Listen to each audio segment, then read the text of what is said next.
Okay, अब मुझे एक और बात आपको बतानी है कि जैसे हम किसी नंबर का, जैसे मैंने आपको सिखाया कि 2 की पावर 3 है तो हम उसको 2 मल्टीप्लाई बाय 2 मल्टीप्लाई बाय 2 लिखेंगे, यानी कि 2 को 3 बार मल्टीप्लाई करेंगे।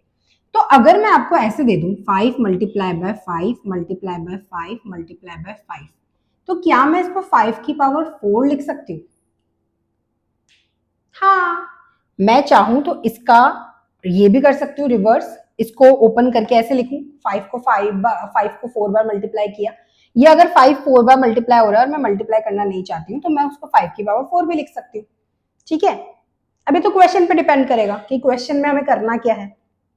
एक और बात, आप बोलोगे मैम क्या सिर्फ पॉजिटिव नंबर्स का ही पावर होता है या सिर्फ हम पॉजिटिव नंबर्स को ऐसे सॉल्व करते हैं? नहीं, हम नेगेटिव नंबर्स को भी सॉल्व कर सकते हैं। ठीक है, अब देखो नेगेटिव नंबर्स को कैसे, जैसे कि मान लो अगर मैं लिखूं -2 की पावर 5, तो ये थोड़ा सा रॉन्ग हो जाएगा। आपको यहाँ ब्रैकेट लगा के फिर लिखना पड़ेगा -2 की पावर 5। इसका मतलब इसमें डिफरेंस है, ये मैं भी थोड़ी सी देर में समझाती हूँ। -2 की पावर 5, ओके, इसका मतलब ये हो गया आपको -2 को 5 बार मल्टीप्लाई करना है, यानी कि आप ऐसे लिखेंगे -2 multiply by -2 multiply by -2 multiply by -2 multiply by -2।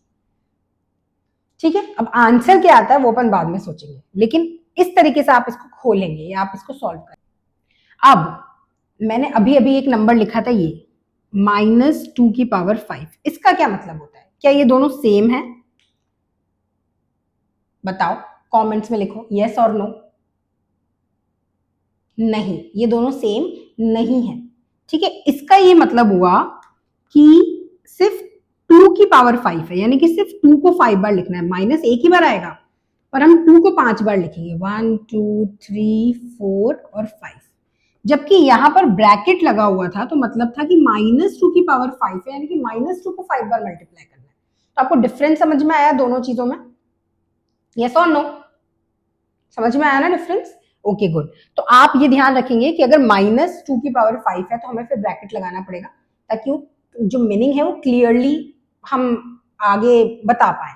ठीक है, और अगर हम सिर्फ 2 की पावर 5 लिखना चाहते हैं तो फिर आप उसको बिना ब्रैकेट के लिखो, उसमें कोई प्रॉब्लम नहीं। ये दो चीजें समझ में आई है ना? इसी तरीके से कोई भी नेगेटिव नंबर होगा तो उसकी भी अपन ऐसे एक्सपोनेंट लिख सकते हैं। तो यहाँ पर अगर मैं बेस पूछूं तो यहाँ पर बेस क्या होगा आपका? आपका बेस यहाँ पर होगा -2 और पावर क्या होगी? पावर या एक्सपोनेंट क्या होगा हमारा? 5। क्लियर?